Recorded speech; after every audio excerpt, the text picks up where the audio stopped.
suffis. Yahweh. Jireh, tu me suffis.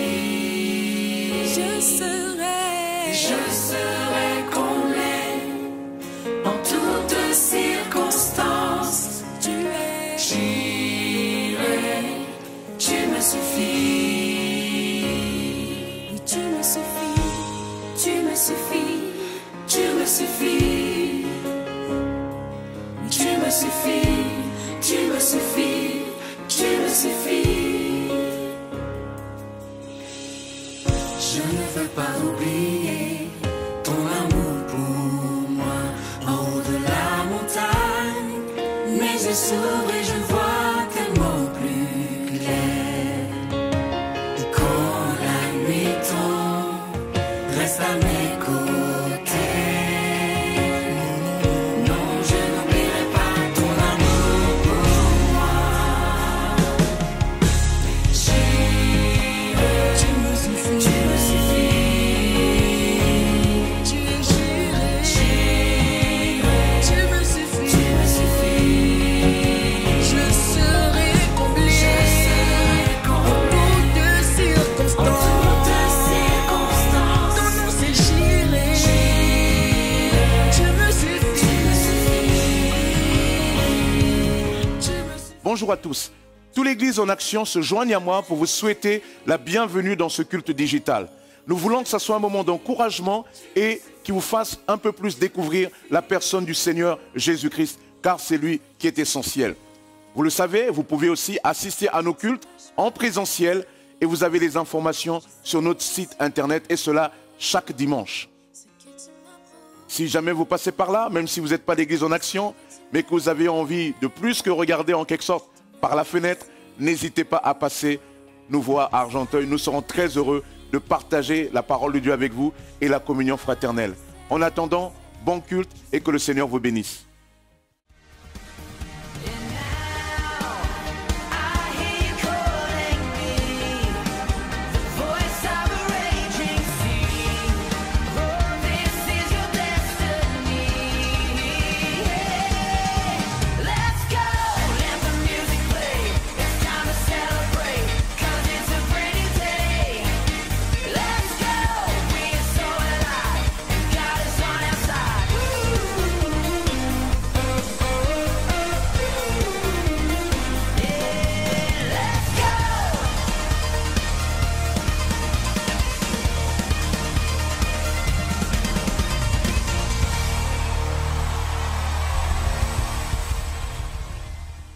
Est-ce que nous pouvons ensemble élever la voix afin de recommander ces temps et ces cultes entre les mains de Dieu? Élevons nos voix tous ensemble.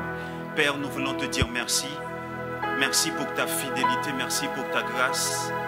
Merci pour ta faveur, merci pour ce temps que tu nous accordes encore dans ta présence, afin que nous puissions nous approcher de toi. Saint-Esprit, merci de ce que tu prends la place. Jésus, merci de ce que tu as ouvert la porte, tu as déchiré la voile qui nous séparait avec le Père. Et merci de ce que nous pouvons avoir accès au Père. Nous te bénissons, cher Saint-Esprit. Merci de ce que tu prends le contrôle de ce temps et de ce moment. Merci pour la puissance de ton esprit. Merci de ce que tu satures l'atmosphère de ta présence. Merci pour la puissance de ta gloire. C'est à toi et vers toi dont nous crions et c'est à toi et vers toi dont nous tournons les regards. Nous voulons simplement te dire que sans toi nous ne sommes rien. Sans toi nous ne pouvons rien. Nous voulons te dire, voilà pourquoi encore à cette heure, nous voulons fixer les regards vers toi, en soupirant à toi et en criant à toi. Fais-nous du bien encore en ces lieux. Seigneur, dispose nos cœurs, nous avons besoin de toi. Dispose notre esprit, nous soupirons à toi. Prends ta place et laisse que ton nom seul soit glorifié en ces lieux. Prends ta place et laisse que ton nom seul soit célébré en ces lieux. Nous avons besoin de toi, cher Saint-Esprit. Mon frère et ma soeur ont besoin de toi. Nous soupirons après toi. Laisse que ta bonne main soit sur nous. Laisse que ta bonne main soit sur le groupe de louanges. Laisse que ta bonne main soit sur chaque département ici présent et qui travaille pour ta gloire. Nous te bénissons, cher Saint-Esprit. Sature l'atmosphère de ta présence. Manifeste-toi et glorifie ton nom. Oui, nous sommes contents de ta présence. Merci de ce que nos yeux sont rivés et fixés sur toi et sur toi seul. Laisse que toute la gloire et l'honneur te reviennent dans le nom puissant de Jésus. Nous t'avons ainsi prié, Père. Amen. voulons déclarer que notre Dieu est puissant et qu'il déplace les montagnes. C'est lui qui nous a sauvés. C'est lui l'auteur, le créateur de notre salut. Et c'est ce que nous voulons déclarer ce matin. Notre Dieu est puissant, il est merveilleux, il est sans pareil, il est saint, il est grand. Et que nos cœurs vraiment puissent s'unir et que nos voix s'élèvent ensemble pour célébrer le nom du Seigneur ce matin. Alléluia.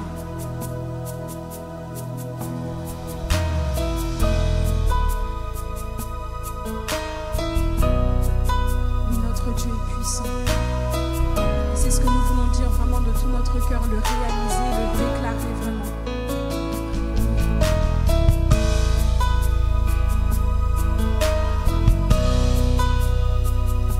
C'est un chant nouveau, mais c'est un chant qui est très simple, qu'on va pouvoir chanter assez facilement. Mon Dieu est puissant, il déplace les montagnes, me couvre de ses ailes dans les sombres vallées.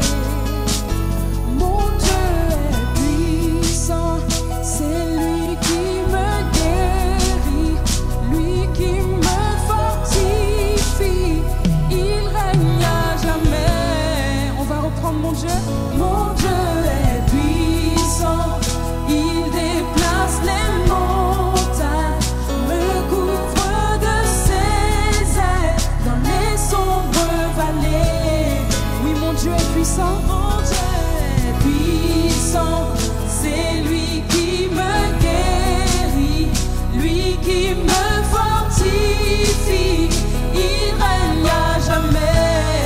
Mon Dieu est puissant. Il est puissant, puissant.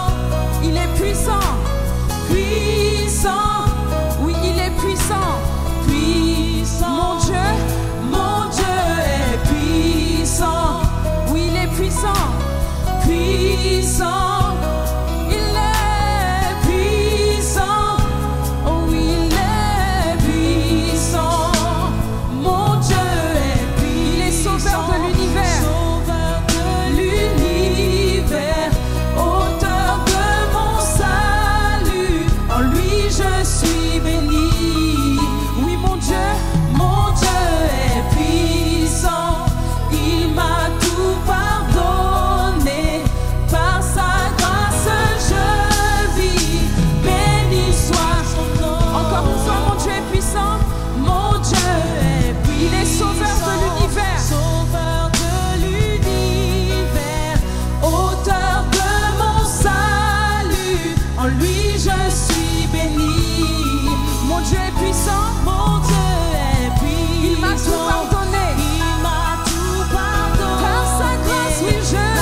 puissant.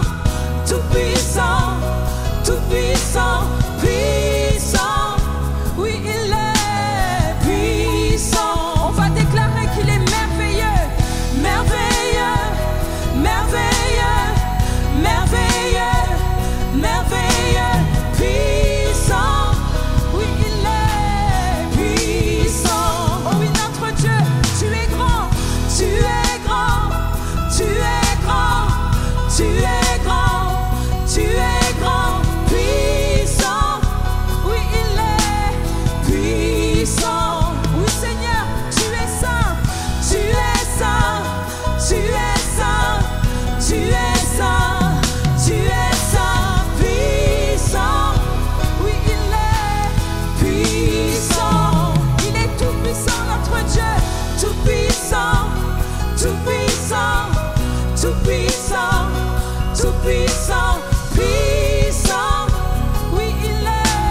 instant.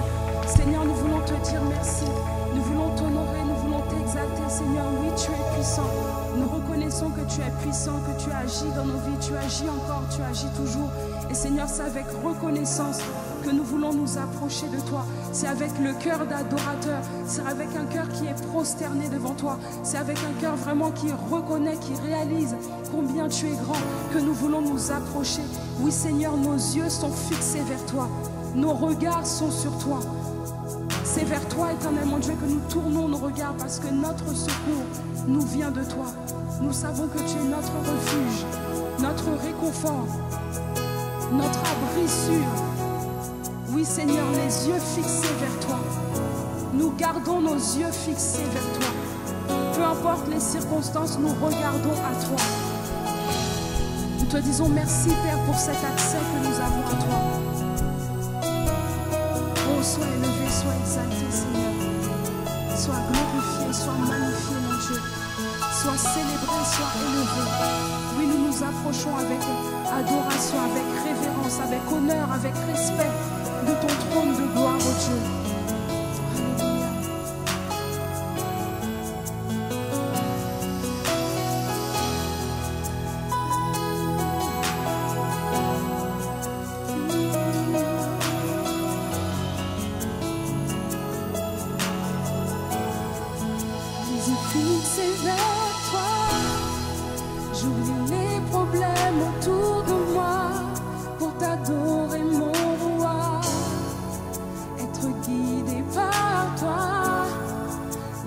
Fixé vers toi, j'oublie les problèmes autour de moi pour t'adorer mon roi, être guidé par toi. Je veux t'adorer, t'adorer, je veux t'adorer, t'adorer, je veux t'adorer, t'adorer, Seigneur t'adorer, je veux t'adorer, t'adorer, je veux t'adorer, t'adorer, je veux t'adorer, t'adorer, Seigneur t'adorer. Les yeux fixés vers toi, j'oublie les problèmes autour de moi pour t'adorer mon roi, être guidé par toi, les yeux fixés vers toi, j'oublie les problèmes autour de moi pour t'adorer mon roi, être guidé par toi. Je veux t'adorer, je veux t'adorer, t'adorer, je veux t'adorer, t'adorer, je veux t'adorer, t'adorer, Seigneur t'adorer. Je veux t'adorer, je veux t'adorer, t'adorer, je veux t'adorer, t'adorer, je veux t'adorer, t'adorer, Seigneur t'adorer. Les yeux fixés vers toi, les yeux fixés vers toi, j'oublie les problèmes autour de moi pour t'adorer mon roi, être guidé par toi, les yeux fixés vers toi, j'oublie les problèmes autour de moi pour t'adorer mon roi, être guidé par. Je veux t'adorer, je veux t'adorer, t'adorer,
veux t'adorer, t'adorer.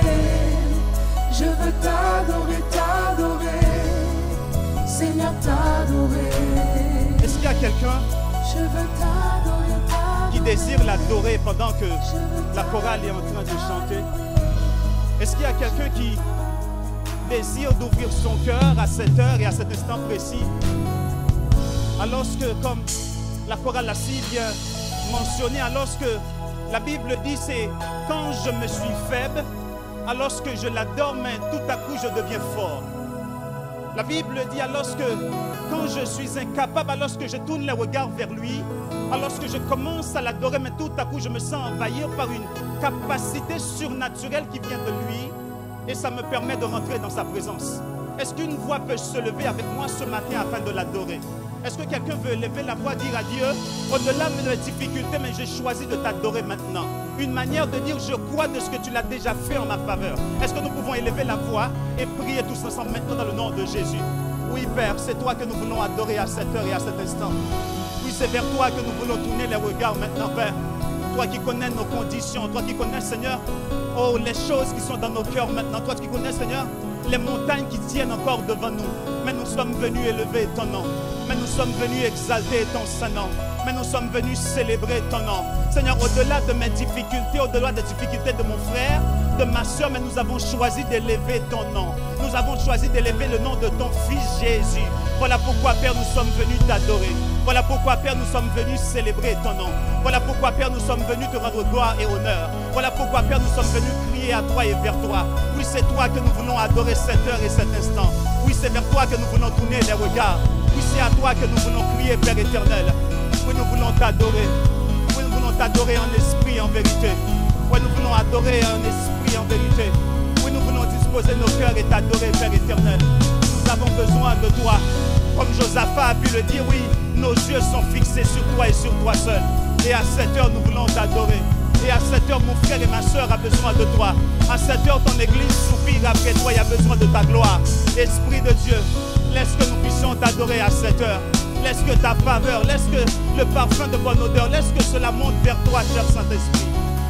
Mandele sa yele mando sa.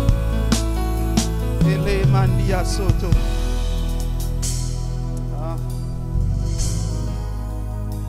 Dans cette même atmosphère, nous voulons voir dans le livre de Philippiens au chapitre 2, nous lirons à partir du verset 6, il est mentionné, il est dit, ici c'est de Jésus qu'il est question, existant en forme de Dieu, il n'a point regardé son égalité avec Dieu comme une proie arrachée, mais il s'est dépouillé lui-même en prenant une forme de serviteur, en rendant semblable aux hommes. Il a paru comme un vrai homme. Il s'est humilié lui-même, se rendant obéissant jusqu'à la mort de la croix. C'est pourquoi aussi Dieu l'a souverainement élevé et lui a donné un nom qui est au-dessus de tout nom, afin qu'au nom de Jésus, tout genou fléchisse dans les cieux, sur la terre et sous la terre, et que toute langue confesse que Jésus-Christ est Seigneur, à la droite du Dieu le Père.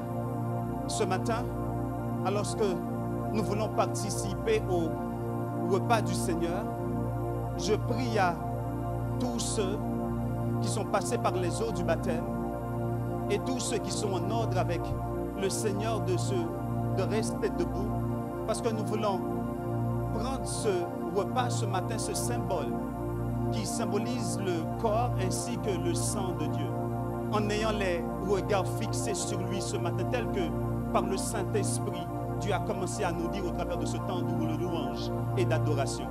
Nous voulons, en prenant ces symboles, avoir les regards fixés sur Dieu. Je ne sais pas quelle montagne qui a assez demeuré devant toi. Je ne sais pas quelle chose que, en prenant ces symboles, mais j'ai l'assurance dans mon cœur de te le dire. Alors que nous allons prendre ces symboles maintenant, Dieu est sur le point d'agir en ta faveur dans le nom de Jésus. J'aimerais que nous puissions prendre ce premier symbole, le pain qui symbolise le corps de notre Sauveur et notre Maître. Est-ce que nous pouvons manger ensemble?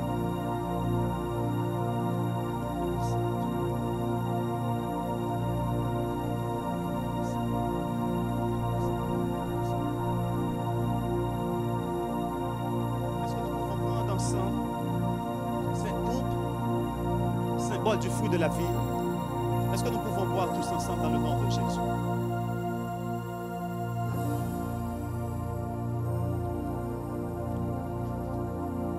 J'aimerais que pendant 1 minute, parce que nous devons suivre l'atmosphère de l'Esprit, alors que ce matin nous avons pris ces représentations du corps et du sang de Christ, j'aimerais que maintenant nous puissions élever la voix tous ensemble. Dites à Dieu, Seigneur, alors que tu as envoyé ton remas pour nous, d'avoir les regards fixés vers toi. Josaphat a pu le dire dans le livre de Chroniques au chapitre 20, il dit, face à cette armée nombreuse, je ne sais quoi faire, mais mes yeux sont fixés sur toi. Est-ce que quelqu'un veut avoir les yeux, les regards fixés sur Jésus maintenant? Est-ce que nous pouvons élever la voix tous ensemble et déclare-le dans le nom de Jésus? Père, nous avons les regards fixés sur toi maintenant dans le nom de Jésus. Seigneur, c'est vers toi et à toi que nous venons, cher Saint-Esprit. Seigneur, tu sais combien nous avons besoin de toi. Seigneur, tu connais nos lacunes, tu connais nos manquements, tu connais, Seigneur, nous ne sommes pas dignes, mais nous venons crier à toi et vers toi maintenant dans le nom de Jésus. Nous avons besoin, Seigneur, de toi. Nous avons besoin de ta faveur, nous avons besoin de ton esprit. Mon frère a besoin de toi, ma soeur a besoin de toi, mon église a besoin de toi, cher Saint-Esprit. Laisse que par la puissance de ton nom, dans le nom de Jésus, viens agir en faveur de mon frère, viens agir en faveur de ma soeur, viens briser cette montagne sur la vie de mon frère, viens briser cette montagne devant la vie de ma soeur, dans le nom puissant de Jésus. Laisse que ta bonne main soit à l'œuvre maintenant. Laisse que ta bonne main soit à l'œuvre maintenant dans le nom de Jésus. Esprit de Dieu, nos yeux sont rivés, fixés sur toi. Esprit de Dieu, nous avons besoin de toi. Esprit de Dieu, nous nous attendons à toi. Esprit de Dieu, prends ta place et fais comme tu veux à cette heure et à cet instant. Dans le nom de Jésus, dans le nom de Jésus, nous ne pouvons rien, mais nous avons besoin de toi. Nous ne pouvons rien, mais nous venons crier à toi et vers toi. Laisse que ta droite se manifeste maintenant dans le nom de Jésus. Laisse que ta gloire remplisse ces lieux dans le nom de Jésus. Laisse que la puissance de ton nom soit à l'œuvre maintenant dans le nom de Jésus. Esprit du Dieu vivant, nous avons besoin de toi. Nous avons besoin de toi. Nous avons besoin de toi. Andosoya.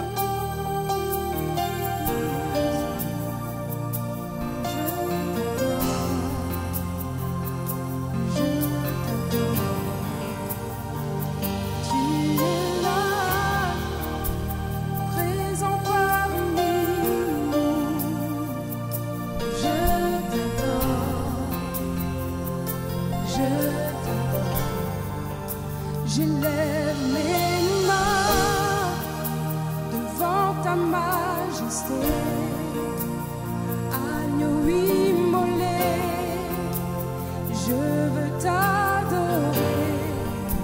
Tu es mort à la croix pour me donner la vie. Oui, c'est par ta grâce que je suis sauvé. J'élève mes mains devant ta majesté, agneau immolé, je veux t'adorer. Tu es mort à la croix pour me donner la vie. Oui, c'est par ta grâce que je suis sauvé.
Notre Dieu règne en toutes choses, il règne en toutes circonstances.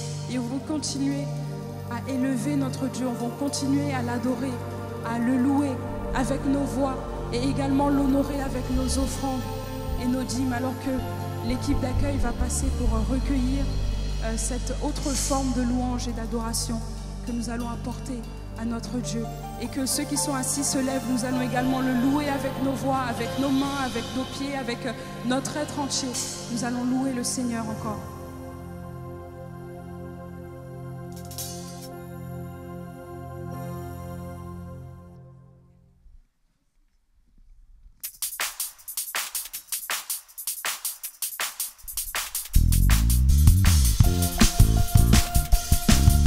On peut taper des mains ensemble?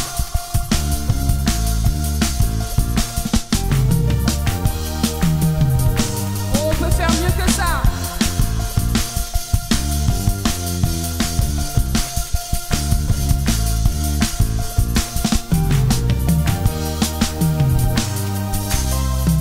Je veux taper les mains plus fort qu'auparavant. Et je veux chanter plus fort qu'auparavant. Je veux sauter plus haut qu'auparavant. Que quelqu'un pousse un cri de joie maintenant. Je suis libre, libre, libre, libre. Oui, je suis libre, libre, libre, libre. Je veux taper des mains plus fort qu'auparavant.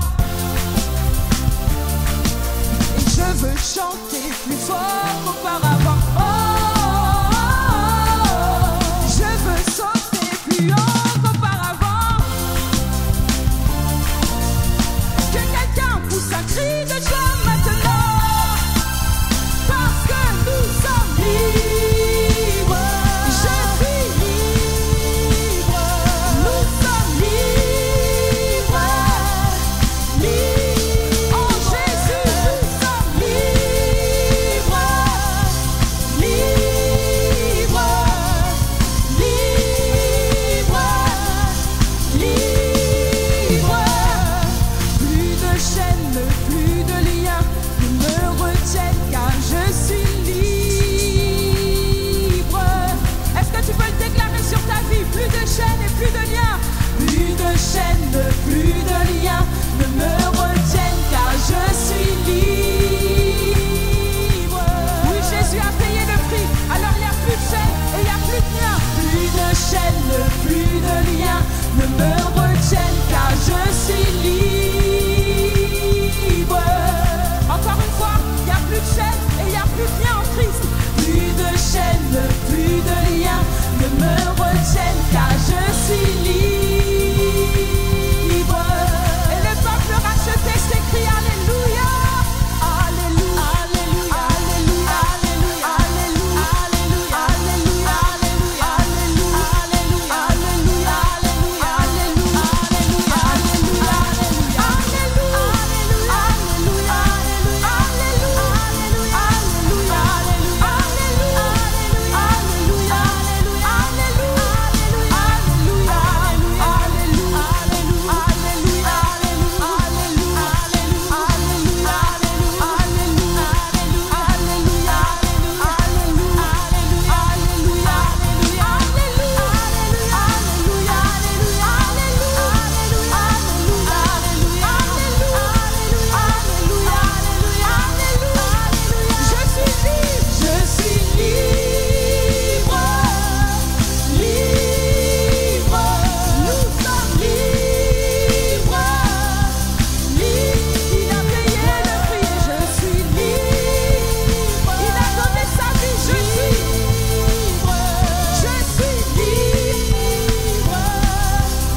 Bonjour à tous, j'espère que vous allez bien. Vous êtes libres ce matin? Amen. Béni soit le Seigneur. La Bible nous dit, si le Christ vous a franchi, vous êtes réellement libres. Amen. Voilà, nous souhaitons la bienvenue à ceux qui seraient là pour la première fois. Voilà, ne vous dites pas que vous êtes peut-être là par hasard, non, c'est Dieu qui vous a fixé rendez-vous ce matin. Je vous invite à ouvrir la parole de Dieu dans Éphésiens chapitre 2, verset 13 chapitre 2, verset 13, et nous lirons des versets 18 et 19. Donc verset 13, et après nous irons juste après au verset 18 et 19. Mais maintenant, en Jésus-Christ, vous qui autrefois étiez loin, vous êtes devenus proches par le sang de Christ. Verset 18. À travers lui, en effet, nous avons les uns et les autres accès auprès de Dieu par le même esprit. Ainsi donc, vous n'êtes plus étrangers, ni des résidents temporaires, mais vous êtes au contraire concitoyens des saints, membres de la famille de Dieu. Amen. Prions. Seigneur, nous te bénissons, Père éternel, pour ta parole. Nous te bénissons pour cette parole qui est là pour nous transformer, pour nous interpeller. Seigneur, pour nous montrer ta grâce, pour nous conduire dans ta bonté, pour nous conduire dans ton amour. Seigneur, cette parole est là aussi, Seigneur, lorsque nous ne comprenons pas, elle nous aide à comprendre. Cette parole aussi est là comme une parole de promesse pour chacune de nos vies et une parole qui produit la foi. Seigneur, nous te prions ce matin par ton bon Esprit Saint de nous oindre, de me oindre, parce que je ne suis pas suffisant pour ces choses, loin de là. Seigneur, de oindre ton Église aussi, parce qu'elle n'est pas suffisante pour ces choses, loin de là. Mais nous avons besoin d'être dirigés par ton Esprit Saint.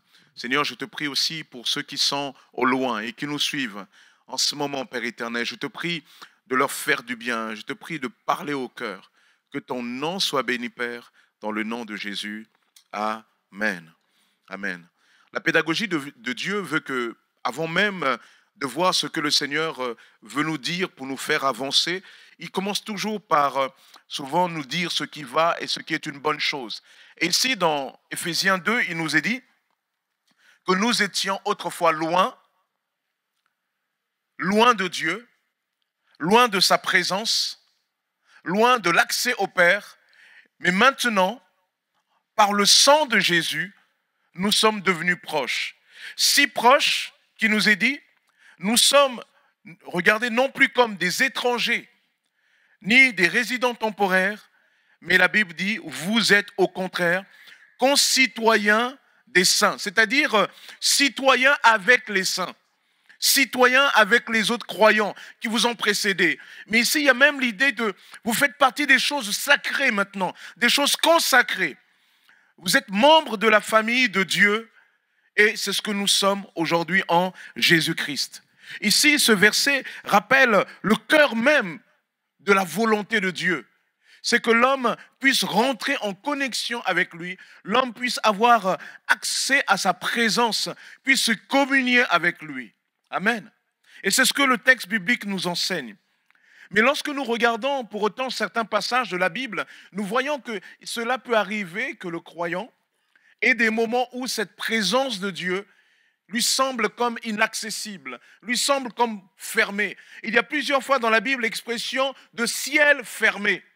Le ciel fermé, c'est-à-dire à un moment ce sentiment où l'homme à un moment donné de sa vie a l'impression que Dieu ne l'entend plus, que le ciel lui est fermé, qu'il ne peut plus avoir accès à la grâce, à la bénédiction, à la gloire de Dieu. Et souvent, il va tenter toutes sortes de manières de faire, mais a toujours ce sentiment d'un ciel fermé. Ce matin, j'aimerais parler de cela.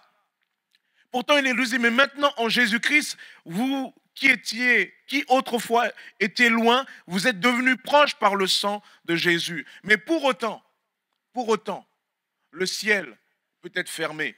Dans 2 Chroniques, lorsque Salomon inaugure le temple, il parle de la possibilité d'un ciel fermé pour le croyant. Il dit, combien, Seigneur, à cause de leur péché, le ciel sera fermé, Seigneur, dans ce lieu, quand ils t'invoqueront, tu les entendras. Il parle de la possibilité d'un ciel fermé pour le peuple de Dieu. Amen. Alors, j'aimerais ce matin voir avec vous 5 attitudes 5 attitudes qui nous ouvrent l'accès à la présence de Dieu. 5 attitudes, pourquoi? Parce que quand la Bible dit que le ciel nous est ouvert en Jésus, l'accès nous est accordé par le sang de Jésus, le texte biblique est en train de dire ici que Dieu a tout accompli. Et que souvent, si le ciel nous semble fermé, ce n'est pas Dieu, mais le problème, c'est souvent nous. Et pour corriger cela, nous avons besoin de revenir un peu ici sur ces 5 attitudes qui nous ouvrent à nouveau l'accès au Père, l'accès à sa présence, l'accès à sa bénédiction, l'accès à sa paix, l'aspect à cette présence qui nous dit « je suis là », l'accès à toutes ces possibilités-là. Et surtout l'accès, en tout cas certains peuvent le dire aussi, à l'assurance du salut à nouveau. Amen. 5 attitudes qui nous ouvrent l'accès au Père. Première de ces attitudes que l'homme est invité à avoir. Sachez que derrière ces attitudes-là, il y a chaque attitude est comme un remède à ces murs de séparation qu'il peut y avoir entre Dieu et nous. La Bible dit qu'il y a souvent des murs de séparation qui se dressent entre Dieu et nous. Et pour combattre ces murs de séparation, chacune de ces attitudes fait tomber une de ces murs de séparation. La Bible nous dit que Dieu résiste aux orgueilleux, mais il fait grâce aux humbles. Première attitude qui nous ouvre l'accès au Père, c'est l'humilité. C'est l'humilité. L'humilité dans la foi chrétienne est une véritable valeur. L'humilité est ce qui nous fait voir la gloire de Dieu. Si la Bible nous dit que Dieu résiste aux orgueilleux, mais il fait grâce aux humbles, il nous est dit que si l'orgueil précède la chute, mais l'humilité précède la gloire. De même, vous qui êtes jeunes, 1 Pierre 5, 6, vous qui êtes jeunes, soumettez-vous aux anciens, et vous soumettant tous les uns aux autres, revêtez-vous d'humilité. L'humilité ici est vue comme un vêtement, comme quelque chose qu'on revêt. Revêtez-vous d'humilité, car Dieu s'oppose aux orgueilleux, mais il fait grâce aux humbles. Humiliez-vous donc sous la puissante main de Dieu, afin qu'il vous élève au moment voulu. L'humilité. L'orgueil précède la chute, l'humilité précède la gloire de la présence de Dieu. Et il y a des fois, la présence de Dieu peut nous être fermée parce que Dieu rencontre dans nos cœurs, Dieu voit dans nos cœurs de l'orgueil, un manque d'humilité. Un manque d'humilité. Et ce manque d'humilité va bloquer l'accès à Dieu. Parce que Dieu n'aime pas les orgueilleux. Dieu n'aime pas l'orgueil. Dieu n'aime pas ces choses-là parce que ces choses-là font partie de ces choses qui créent une séparation entre lui et les hommes qu'il aime. Ces choses-là sont des choses de l'ennemi. L'ennemi de nos âmes, Satan, s'il est tombé, c'est parce qu'il y a un moment donné, il a été saisi d'orgueil. Il a été saisi d'orgueil de croire que lui, créature, il pouvait se mettre à la place du Créateur. Il a cru que lui qui était qu'un être limité, il pouvait atteindre l'illimité. Il a cru que lui qui avait une certaine puissance, il pouvait faire choir le Tout-Puissant. L'humilité. Revêtez-vous d'humilité, car Dieu résiste aux orgueilleux. Tu peux forcer, mais si l'orgueil est là, Dieu te résistera. Et tu auras le sentiment d'un ciel fermé. Mais il est dit, il fait grâce aux humbles. Pourquoi? Parce que l'humilité précède la gloire. Qu'est-ce que c'est que l'humilité? Pourquoi particulièrement Dieu nous invite à l'humilité et que l'humilité donne accès à la présence de Dieu? Parce qu'il nous est dit que l'humilité, d'après le dictionnaire biblique, l'humilité n'est pas seulement le sentiment de notre bassesse découlant de la connaissance la plus exacte de nous-mêmes. L'humilité, ce n'est pas juste reconnaître mes faiblesses, ce n'est pas juste reconnaître que je ne peux pas, que quelque part, il y a des capacités, même si je tente à tout va, ça ne marche pas. L'humilité, c'est plus que ça. Il nous est dit qu'elle n'est pas plus la fausse modestie que le découragement, la méconnaissance de notre valeur ou l'abandon de notre dignité. Écoutez bien, elle est la joyeuse acceptation de notre dépendance de fait à l'égard de Dieu et de notre dépendance volontaire au service de nos frères. Elle nous libère de la satisfaction de nous-mêmes, toujours paralysante, et nous inspire continuellement le besoin de progrès nouveaux. Vous voyez, c'est-à-dire ici, le texte biblique enseigne que quand on parle d'humilité, c'est d'abord une manière de se positionner devant Dieu. L'humilité, ce n'est pas d'abord reconnaître ce que mes faiblesses à moi, c'est d'abord me situer face à Dieu. Et lorsque je me situe face à Dieu, un cœur humble reconnaît quoi? Que Dieu, il est infini, moi je suis fini. Dieu, il est tout puissant et moi je suis faible. L'humilité, c'est reconnaître que Dieu, j'ai besoin de lui. J'ai besoin de lui. La véritable humilité considère premièrement la question et la personne de Dieu. Sans considérer la personne de Dieu, alors à ce moment-là, on n'est pas dans une véritable humilité.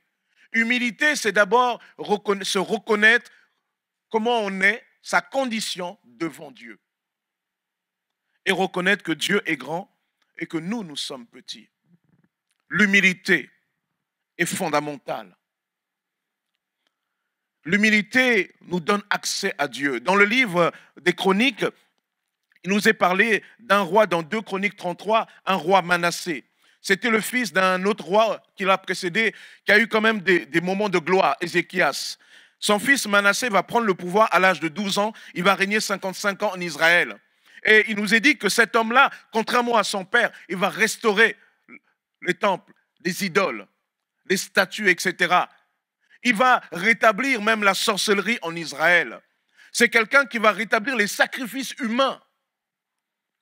Alors Dieu va lui résister. Le texte biblique nous dit, en parlant de lui, mais Manassé égara Juda et les habitants de Jérusalem à tel point qu'ils firent plus encore le mal que les nations que l'Éternel avait détruites devant les Israélites. L'Éternel parla à Manassé et à son peuple, mais ils n'y firent pas attention. Trop orgueilleux pour entendre. Vous voyez, l'orgueil, c'est résister à Dieu.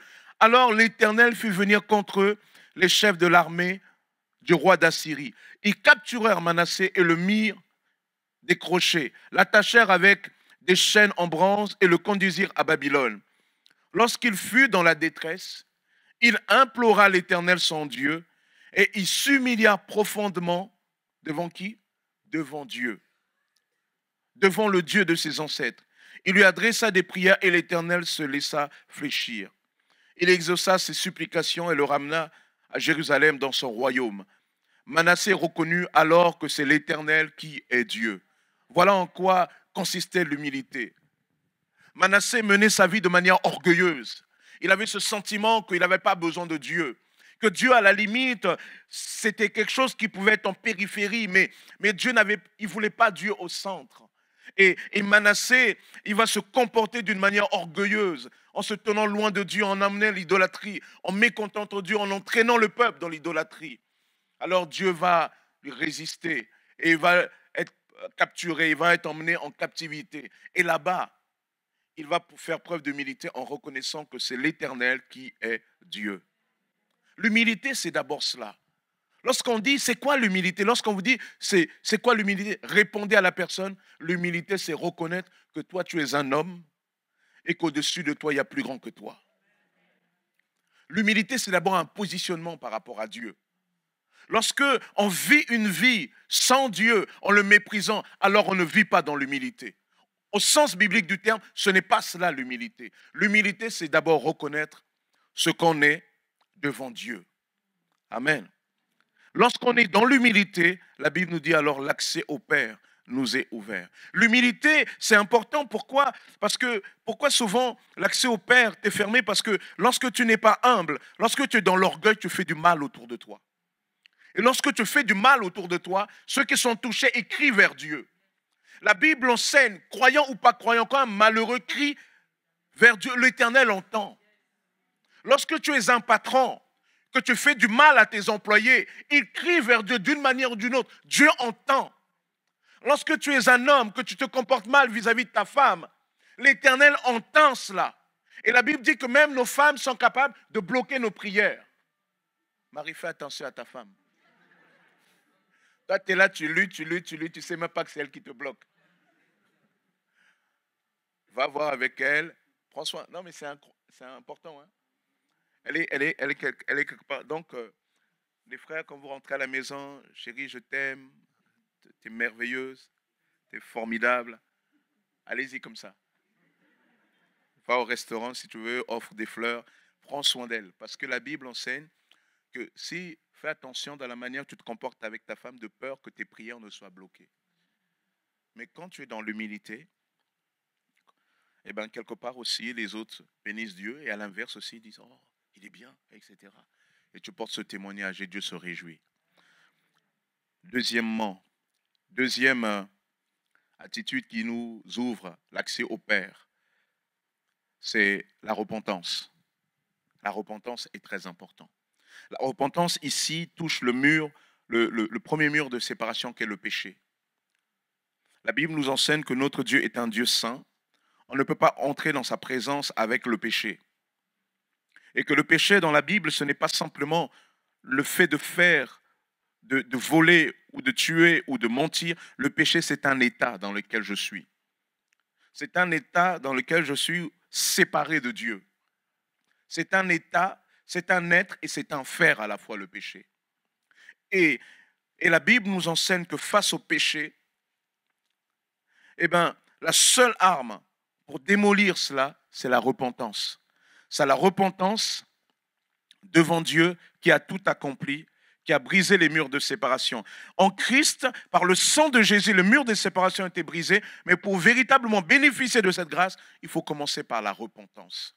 La repentance, ce n'est pas simplement un changement de mentalité, comme le dit le mot grec métanoïa, mais il y a une dimension morale. La repentance, ce n'est pas juste ressentir du regret, c'est plus que ça. La repentance, il nous est dit que la repentance est la douleur qu'on éprouve de ses péchés.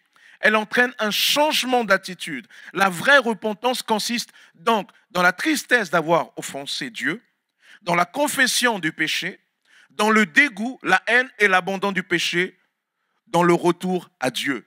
C'est-à-dire que lorsque tu fais mal et que tu le regrettes, tu n'es pas encore dans la repentance. Tu n'es pas dans la repentance. Tu es dans ce qu'on appelle religieusement le repentir.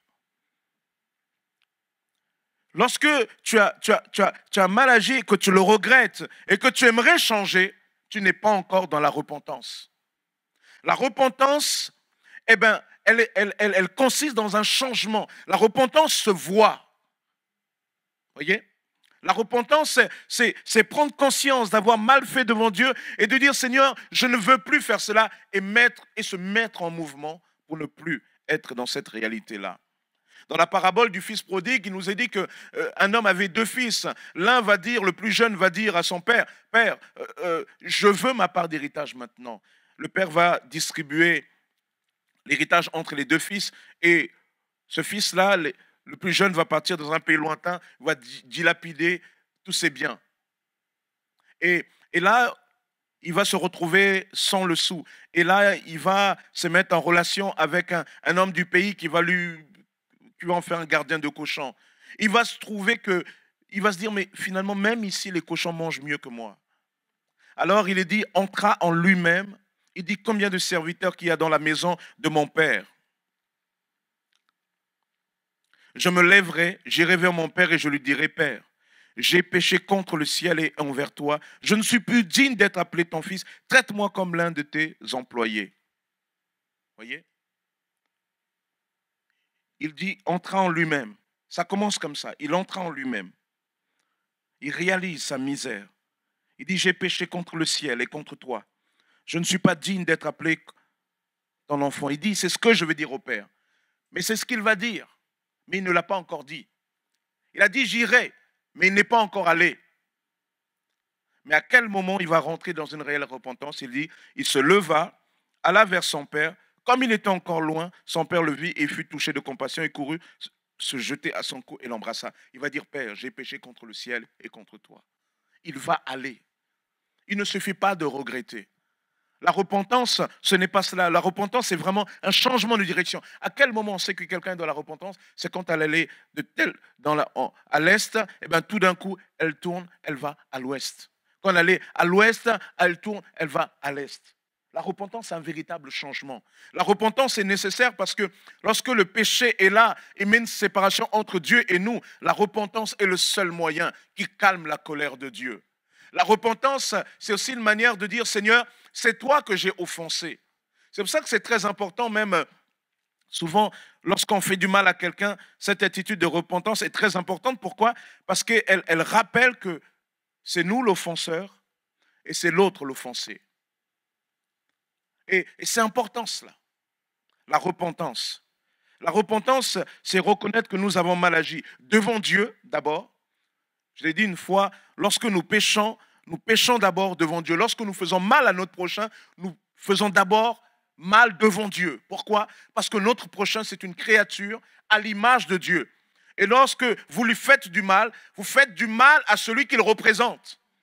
Lorsque vous agressez l'ambassadeur de France au Congo, vous agressez la France. Lorsque vous agressez l'ambassadeur des États-Unis en France, vous agressez les États-Unis. Ce n'est pas d'abord l'ambassadeur, c'est tout le pays, tout ce qu'il représente. Lorsque vous faites du mal à votre prochain, vous agressez le Dieu qu'il représente. Parce que image, c'est la représentation concrète de Dieu au milieu de la création. C'est cela d'abord. La repentance. La repentance est quelque chose d'important dans la relation humaine. La repentance, souvent, elle est là pour dire je ne peux pas faire autre chose, je ne peux pas revenir, je ne peux pas réparer, mais ce que je peux au moins reconnaître, c'est que c'est moi qui ai mal agi contre toi. Et vous savez, c'est très important de savoir quand on a mal agi contre nous. Il y avait des femmes en ce moment, vous savez, elles ont fait comme un collectif pour dénoncer le comportement déviant et agressif et sexuellement d'un grand journaliste. Et passaient à la télé, elles expliquaient, etc. Et je regardais le documentaire et elles disaient ce qui les avait scandalisés, c'est que plus tard ce journaliste passe à la télévision et il dit en gros, oui, bon, c'était une petite main là, bon, c'était à l'époque, il minimisait. Et il y en a une qui a dit, mais ça c'était intolérable. Elle était restée dans le silence, mais elle trouvait intolérable que cet homme-là ne reconnaisse pas que ce qu'il a fait, c'est de l'agression et de l'agression sexuelle. Vous voyez, c'est très important pour la victime de reconnaître, de savoir que l'autre en face reconnaît qu'elle a mal agi. Il y a des femmes qui sont là depuis des années. Il y a des hommes aussi qui sont là depuis des années, qui ont été agressés dans leur enfance. Et leur difficulté, c'est qu'il n'y a jamais eu quelqu'un pour leur dire « on a mal agi contre toi ». Parce que ce qui est fait, mais ils ont besoin d'entendre que c'est eux qui ont été agressés et pas autrement. Parce qu'il y a certains agresseurs qui veulent faire croire à la victime que si tu as été agressé, c'est parce que tu as donné les signes de la personne qui mérite d'être agressée. Les femmes, laissez-moi vous dire, même si vous êtes dans une jupe trop courte, je ne dis pas que c'est très chrétien, aucun homme n'a le droit de vous agresser pour cela. Rien ne justifiera cela. Même si tu as l'impression que les mots que tu as donnés étaient des mots qui n'auraient pas dû dire, cela ne mérite pas d'être agressé. Cela ne mérite pas qu'on viole l'intégrité de ton corps. Et lorsqu'on a fait mal, c'est important d'aller voir la personne et dire, c'est moi qui ai mal agi. Vous savez, vous pouvez mettre des gens en prison pendant des dizaines d'années. Mais tant que la personne qui a été offensée, blessée, on n'a pas reconnu son état de victime, d'agressé, alors cela ne passe pas. Cela n'aide pas. Cela ne soigne pas. La repentance est quelque chose de fondamental. Lorsqu'on a péché devant Dieu, la Bible nous dit, Ésaïe chapitre 59, non, le bras de l'Éternel n'est pas trop court, ni son oreille trop dure pour entendre, mais ce sont vos péchés qui mettent une séparation. Et qu'est-ce qui résout la question du péché? C'est Jésus. Et comment on accède à Jésus? Par la repentance. Amen. Troisième attitude que nous connaissons, la foi. La foi. Il y a des fois, le ciel peut nous sembler fermé parce que nous n'avons pas la foi. Vous attendez quelque chose devant Dieu et il y a un moment donné, vous avez l'impression que quelque part Dieu ne vous entend pas ou que les choses tardent et vous doutez. Et souvent, ça n'arrive pas parce que vous ne vous rendez pas compte que vous n'êtes plus dans la foi. La foi, ce n'est pas simplement aller à l'église, entendre quelque chose et dire à ce moment-là, je crois. Mais la foi, C'est à un moment donné, la Bible nous dit, la foi vient de ce qu'on entend, et ce qu'on entend vient de la parole de Christ. La foi, c'est l'assurance des choses qu'on espère, la démonstration de celles qu'on ne voit pas. La foi vient de ce qu'on entend, et ce qu'on entend vient de la parole du Christ. C'est-à-dire, lorsque j'entends la parole du Christ, lorsque j'entends cette parole-là, je dis, oh oui, ça c'est pour moi, ça résonne en moi. Pourquoi? Parce que moi qui ai été créé à l'image de Dieu, lorsque j'entends la voix de mon Créateur, il y a quelque part tous mes gènes qui vibrent de manière, qui font résonance avec la voix du Créateur. J'entends que là, oui, c'est mon Dieu, c'est mon Créateur qui parle. J'entends comme une brebis que c'est la voix du bon berger. Alors je saisis cette parole. Et parce que je saisis cette parole, parce que la foi c'est l'assurance des choses qu'on espère, alors je commence à me comporter comme m'appropriant cette parole. Je commence à marcher d'une manière nouvelle. Pourquoi? Parce que je suis dans la foi. Lorsqu'on prie pour vous, vous dites, pasteur, priez pour moi pour le travail. Il y avait un jeune homme, un jeune frère qui s'était ces dernières petites années perdues, et le Seigneur a permis qu'avec le pasteur Gabriel, nous le rencontrions à son travail, et par 2 fois, le Seigneur a permis qu'on échange, dit non, il faut que tu retournes à Dieu, etc. Et lui, il y avait des situations compliquées, et finalement, ces derniers temps, il est retourné à Dieu. Et cet homme-là, j'essaie de lui expliquer l'importance, quelque part, que quand on a reçu le Seigneur, de demeurer dans cela. Demeurer dans cela. J'ai reçu la parole de Dieu, j'ai entendu, cette parole-là, je demeure dedans. Ça a été dit pour moi. Je me comporte comme ayant déjà reçu. Et donc, je lui ai enseigné cela. Et il est venu me voir, il a dit, pasteur, il faut prier pour moi, pour le travail, etc. J'ai prié pour le travail. Il me disait, pasteur, priez encore pour eux. J'ai dit, on a prié. On a prié. On a prié. Je lui ai dit, tu sais, Dieu t'aime. Dieu t'aime. Dieu te veut du bien. On a prié, reste calme. Tu vas avoir des entretiens, fais-les calmement. Et ne va pas avec la pression du patron en face. Dis-toi que c'est Dieu qui te donne le travail. Va calmement. Alors il est allé premier entretien. Il dit, pasteur, le premier entretien s'est bien passé. Et il y en a encore d'autres. Vous savez, il y a des grandes entreprises, il y a 5 entretiens. C'est comme si on scanne même tous tes ancêtres, quoi. Il a fait tout, c'était une grande entreprise. Et il est allé, et il y avait encore un autre, pasteur, bon, priez là, parce qu'il y a l'autre entretien. J'ai dit, on a prié. Reste calme. La foi, c'est quand tu crois que le Seigneur te veut du bien. Tu crois à ces choses, tu as demandé à Dieu. Alors si tu as demandé à Dieu, la Bible dit, ne doute pas et tu le verras s'accomplir.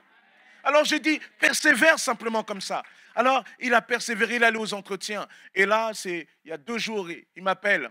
Il dit, pasteur, ça y est, j'ai le travail. J'ai le travail et maintenant, voilà, je suis bien là. Voilà, Dieu m'a permis, il a remis sa vie en ordre, il a réglé ce qu'il fallait régler, etc. Et il est retourné convenablement avec sa femme et Dieu lui a donné le travail. Il dit, pasteur, voilà, même avec voiture de fonction. J'ai dit, voilà. La foi, c'est ça. C'est pas juste je crois à ce moment-là. La foi, c'est je crois que Dieu me veut du bien. Je crois qu'il a dit quelque chose pour moi. Alors je ne lâche pas. Mais lorsque je ne crois pas à ces choses-là, alors ça ne se passe pas. Et par rapport à ça se passe bien. Et par rapport à l'accès à Dieu, lorsque je ne suis pas dans la foi, alors je ne cherche plus. Je me décourage. Mais tu dois demeurer dans la foi. Parce que lorsque tu es dans la foi, alors tu persévères dans la présence de Dieu. Tu comprends que le Seigneur est là avec toi. La foi. La foi, c'est l'instrument contre le doute. Le doute, c'est pas bon. Le doute, c'est ce qui a saisi Pierre. Lorsqu'il entend Jésus lui dit, lorsqu'il voit Jésus marcher sur les eaux au milieu de la nuit, il dit, Seigneur, si c'est toi, ordonne que je vienne vers toi. Jésus lui dit, viens. Il nous a dit, il va sortir de la barque, il va marcher sur l'eau. Mais il y a un moment donné, il va cesser de regarder à Jésus. Il va cesser d'entendre la parole de Jésus. Il va cesser de se fier à Jésus. Alors il va commencer à regarder la réalité terrestre. Il va se dire, mais quel timbré, est-ce que tu réalises que tu es en train de marcher sur l'eau et que l'eau, on ne marche pas dessus. On nage ou on coule. Et comme il est sorti de la réalité de Dieu, alors il est rentré dans la réalité humaine. Et je ne sais pas, on dirait que le pêcheur qu'il était, la natation, ce n'était pas forcément son truc. Il dit, Seigneur, sauve-nous. Et Jésus le saisit. Alléluia. La foi. Tu crois que Dieu te veut du bien. Tu cherches du travail. Tu cherches telle chose. Reste calme en Jésus. Il faut que tu apprennes à ne pas prier. Je ne parle pas ici de la prière. Vous savez, prier, persévérance, c'est bien. Non, mais je parle ici de... Il y a aussi une prière qui est, Seigneur, je t'ai demandé quelque chose. Je sais que tu me veux du bien. Je vais rester calme.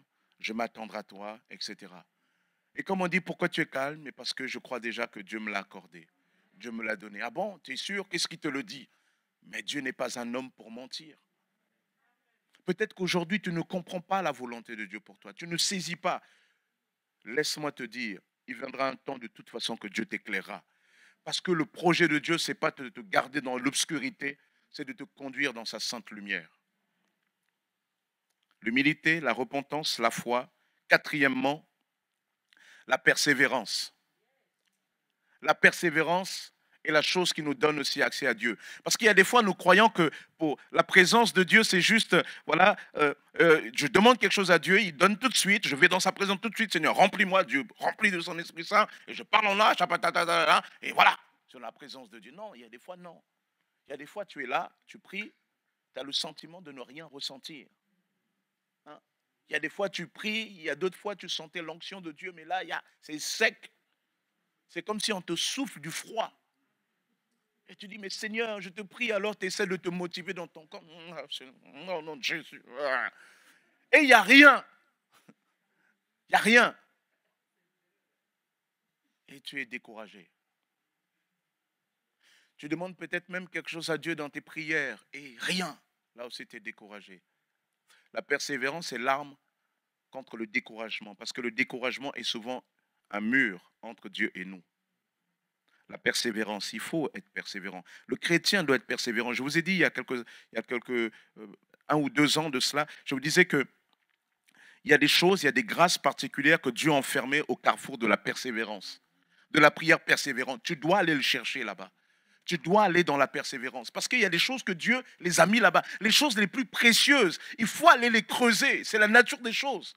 Ce qui est précieux, si tu veux du précieux, tu vas chercher, regardez pourquoi le diamant est aussi précieux. Parce que ce n'est pas simple d'en trouver. Si on pouvait tous trouver du diamant dans notre jardin, qu'est-ce qu'on... Je crois que si on trouvait tous du diamant dans notre jardin chaque dimanche, pasteur, non, je dois juste creuser là. Et pour calmer le pasteur, t'inquiète pasteur, je donnerai la dîme de mon diamant. Bon, bref. Si tant est que ça calme un pasteur, mais bon. Ce qui est précieux, regardez quand on cherche des choses précieuses. Ce qu'il faut faire pour ça. Et il y a des choses que Dieu a enfermées au carrefour de la persévérance. Je le dis encore parce que dans la persévérance, Dieu forge ton caractère. Et c'est ce caractère-là qui est nécessaire pour l'autre étape, l'autre saison de ta vie. C'est important. Regardons nous-mêmes nos enfants. Il y a des fois, quand ils apprenaient à marcher, ils avaient peur quand on lâchait la main du vide que l'on créait, mais ils ne savaient pas qu'on était prêt à les rattraper. Mais qu'il fallait qu'ils passent par cet espace-là où ils devaient aussi affronter leur peur. La peur où la main de papa, de maman n'est plus là, du grand frère, de la grande sœur n'est plus là. Ils devaient avancer. Il y a des fois, le Seigneur lâche comme la main. Il ne te dit pas que je t'ai lâché, mais il dit, je veux que tu avances, que tu affrontes la peur, que tu affrontes le fait de ne pas sentir, que tu affrontes le fait d'avoir ce sentiment de vide. Il faut que tu ailles plus loin, parce que moi, je ne suis pas le Dieu du ressenti. Moi, je suis le Dieu de l'être, du croire. C'est tout. Et ça, c'est pas évident. Et vous savez, lorsque Dieu nous demande notamment de persévérer et persévérer dans la foi, ce n'est pas toujours évident, parce que souvent, le Seigneur nous demande des choses alors qu'il nous dit, par exemple, vous êtes dans un désert, il dit, tu vois, vas-y, de l'autre côté de la dune, il y a un grand fleuve. On voit le soleil qui chauffe comme un malade. On voit tout ce sable, désert. On ne voit aucune plante. Et lui, il te dit, de l'autre côté, il y a de l'eau. Et toi, ta logique toute humaine te dit, mais non, il ne peut pas y avoir de l'eau. La foi, c'est cela. La foi, ce n'est pas croire à partir de ce que je peux imaginer, de ce que je peux ressentir, de ce qui pourrait se faire. C'est pas croire à partir de ce qui est normal d'avoir à ce moment-là. La foi, c'est juste Dieu le dit. Dieu le dit. Et souvent, Dieu vous dit des choses alors que votre environnement montre tout le contraire. Tout le contraire.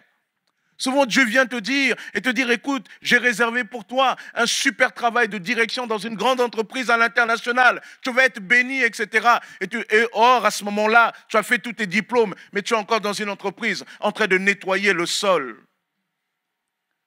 Les gens qui ressemblent à ce que tu pourrais devenir, c'est eux qui te donnent des ordres. Tu es là à nettoyer leurs toilettes. Et quelqu'un vient te dire, Dieu te réserve la direction à l'étranger, à l'international, bon salaire, tout ça.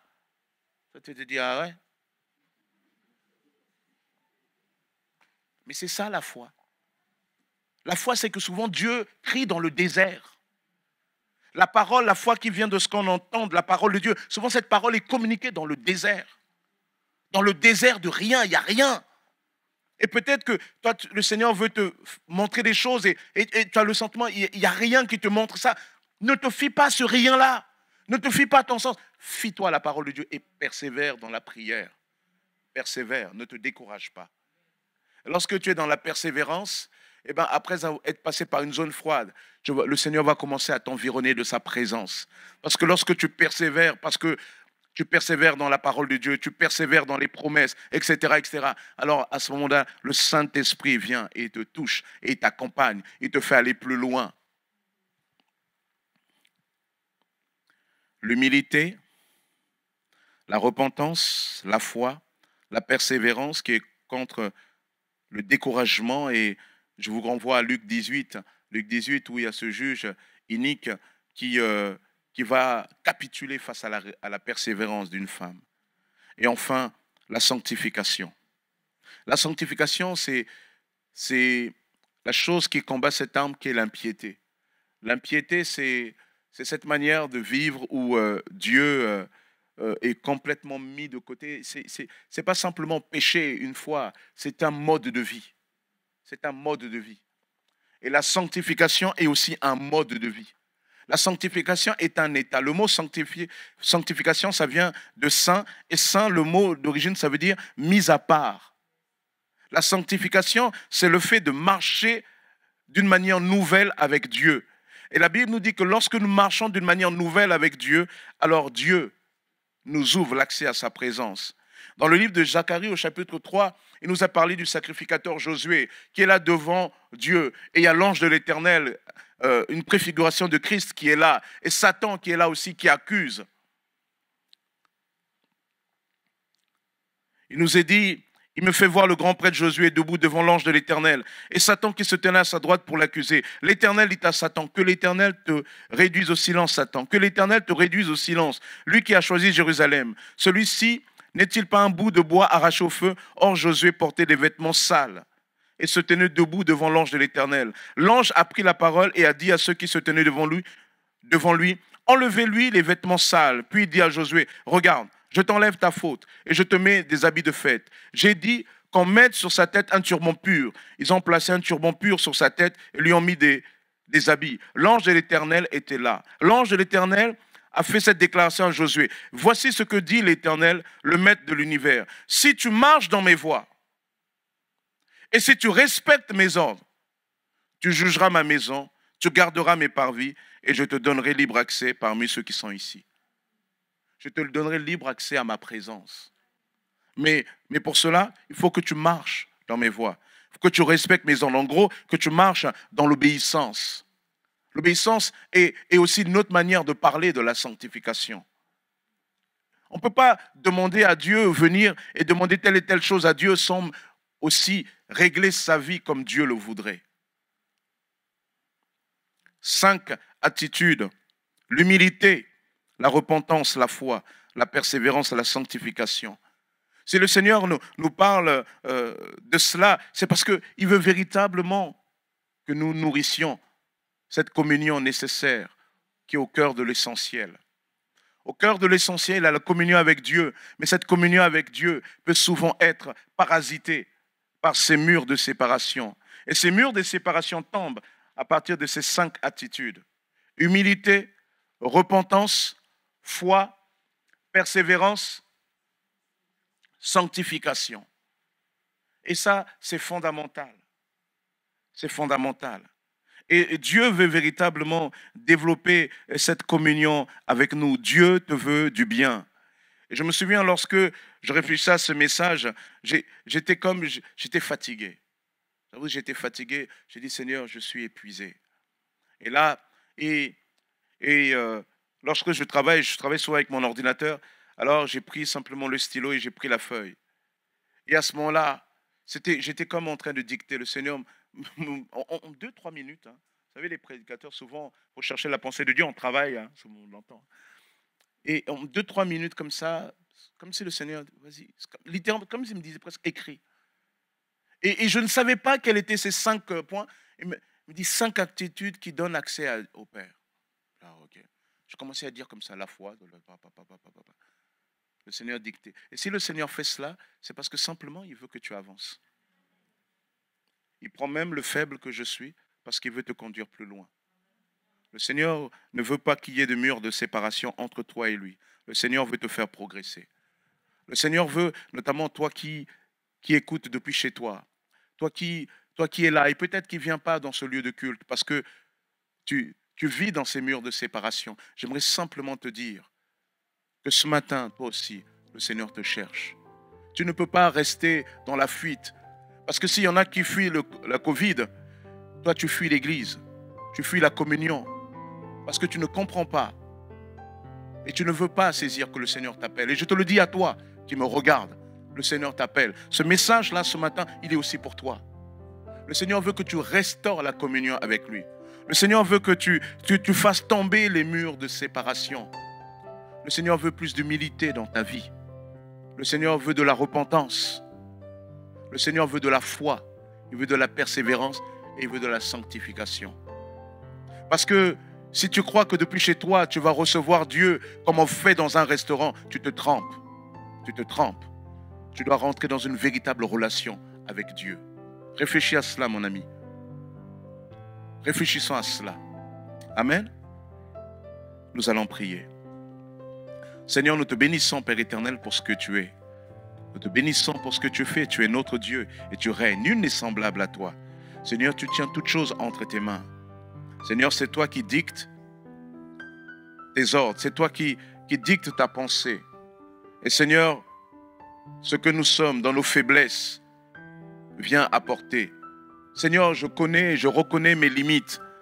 Aussi, Seigneur, de la même manière que je t'ai prié au début, je te prie aussi, Père éternel, à la fin de ce message, pour que véritablement, tu fortifies les vies, tu fortifies les cœurs. Seigneur, tu as parlé parce que tu veux véritablement développer cette communion avec nous, parce que c'est ça, être au cœur de l'essentiel. Que ton nom soit béni, Père, dans le nom puissant de Jésus. Amen. Amen. Que Dieu soit béni.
Je ne veux pas oublier ton amour pour moi en haut de la montagne. Mes yeux s'ouvrent et je vois tellement plus